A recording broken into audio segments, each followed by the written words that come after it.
Linaw ni Attorney Nicholas Kaufman, abogado ni dating Pangulong Rodrigo Duterte sa International Criminal Court o ICC, hindi nila iniatras ang hiling na idiskwalipika si ICC Prosecutor Karim Khan sa paghawak sa kaso ng dating presidente kaugnay ng war on drugs. Paliwanag ni Kaufman ang nakalagay sa website ng ICC na sinasabi nilang walang nakitang dahilan na pagdudahan ang pagiging patas ni Khan ay nakabase sa tinatawag na prosecutorial regularity at isinumite nila ang nasabing dokumento noon pang Abril. Pero noon anyang Hunyo ay nalaman nila na marami sa mga biktima ang kinakatawan noon ni Khan bago pa siya maitalaga sa ICC.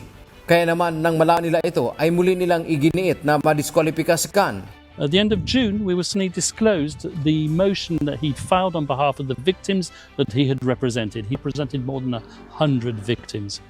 The number, the nature of the representation were not known to us in advance.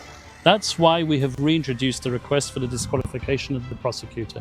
Sinabi naman ni Attorney Cristina Conte, Assistant Counsel to the ICC, na maaaring pinoproseso na ng ICC ang hiling ng Duterte camp.